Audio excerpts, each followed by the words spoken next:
zastav sa a poď si so mnou prichystať zostavu na začínajúcu pstruhovú sezónu.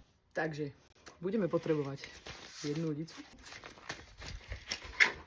kýbel s vodou, hoci už není Veľká noc, a hrubý silón ako podklad, kúsok tenšieho silónu ako spojovák a potom už kmeňový silón, ktorý pôjde, ideálne značky Delfín, Japan, hrúbka 12, ktorý je totálna topka.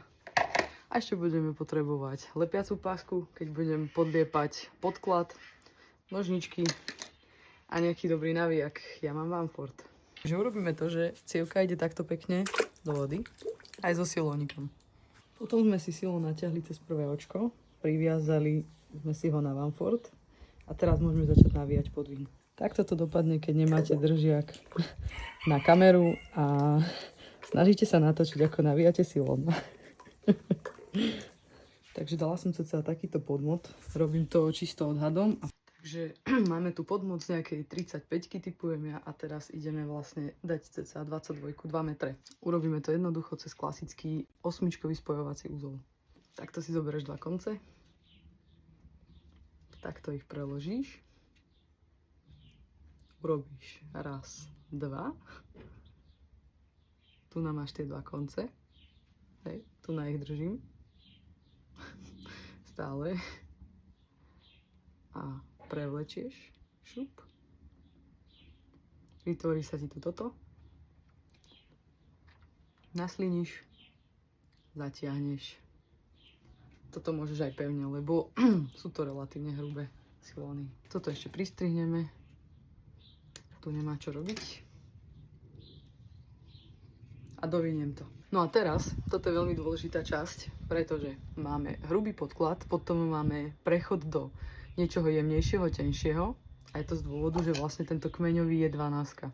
Tak aby som z 35-ky neviazala 12, dala som tam 1,5 m asi 22.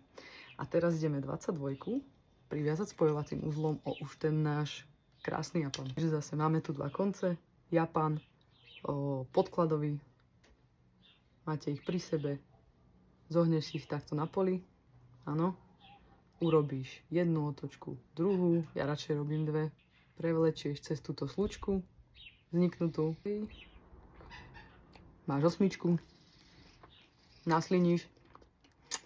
Je to vlastne dôležité kvôli zodieraniu silónu a flóraču, aj keď teda sa robí na flórač.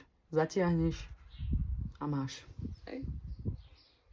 Čiže tu už začína vlastne ten náš Japan. Tu je spojovák na podklad na cievku. A teraz ešte dôležitá vec, idem si to namotať. A tu, kde je ten spoj, tento, tak urobím to, že vlastne tu je na cievke ten spoj, je ho vidno, a idem ho prilepiť. Tak, uzlík, neviem, či je to vidno. Uzlík je podlepený, je tam lepiaca páska a ideme navíjať kmeňový, už hlavný.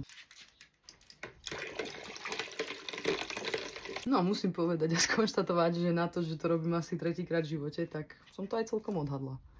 Mohlo byť ho ešte trošku asi viacej toho podmotu, ale cievka by som povedala, že je tak akurát naplnená a to je úplne ideálne, aby sa mi vlastne dobre odhadzovalo. Takže všetkým Petrov zdar.